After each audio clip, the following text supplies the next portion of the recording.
Hindi alintana ng mga taga-suporta ni dating Pangulong Rodrigo Roa Duterte ang mainit na panahon at ilang oras na pagtayo sa Freedom Park, Davao City kahapon para ipakita ang kanilang suporta sa itinuturing nilang tatay ng lungsod. Suot-suot ang kulay berdeng damit, bit-bit ng mga ito ang pag-asa at katatagan na hindi sila titigil hanggang sa muling makapiling ang dating Pangulo. Niyami karon aron pagpakita sa suporta kang Tatay Digong. So kay tuwa man siya dito ron sa sulod karon aron mahupay-hupay pod ang ihang gibati dito. So ang kining among gihimo karon pagsuporta alang sa kalambuan sa tong nasod. Ang among gilauman karon ma'am nga makabot unta ang hustisya sa nahitabo ni Tatay Digong karon. Nami karon diri aron i-celebrate ang adlaw nga natawhan sa atong mayor, former President Roa Rodrigo Duterte. Ya, kami po isa pod mi ka pugpong sa Davao aron ipakita na si Duterte dili mawala sa mga Davaoenyo.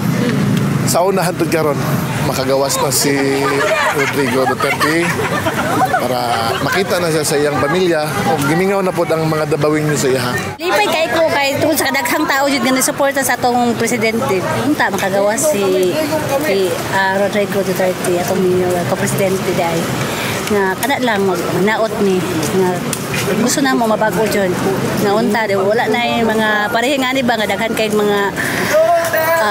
kay mga dili maayong mga binuhatan. Kasabay ng pagdiriwang ng ika-80 kaarawan ng dating Pangulo, sentro sa isinagawang Solidarity Rally kahapon, ang legasiya ni dating Pangulong Rodrigo Duterte mula sa pagiging kaibigan, isang leader at isang family man. Marami sa mga ito ang nagbahagi ng kanilang mensahe at nagkwento ng kanilang karanasan kung paanong nagmarka sa kanilang buhay ang dating Pangulo. Kasama na rito ang kanyang anak na si Davao City Mayor Baste Duterte at kilalang kaalyado na si Senator Ronald Bato de la Rosa. Sa pagharap ni Mayor Baste sa libo-libong Davaoenyo, ipinaabot nito ang lubos na pagpapasalamat hindi lamang sa mga Davaoenyo, kundi maging sa lahat ng mga Pilipino sa iba't ibang bahagi ng bansa at abroad dahil sa kanilang mainit na pagsuporta sa kanilang pamilya. Lisod, morning, dili na kay sa lisod para namo kaming pamilya, kaming mga anak, o mga apo, yung igsoon, mga igsoon nga niya. Di na kay lisod ni sa mua nga wa siya karon kay naaman mo. Salamat kaayo gyud na. Wa ko mo expect, wa ko magtuo nga siguro gyud akong amahan maing tao gyud siguro. Kay bao ba mo o kay bao to nga ni ata nag-celebrate ang birthday masuko to. Di man to ganahan, gana siya. Hindi man ito kapiling ang kanyang ama sa kaarawan nito.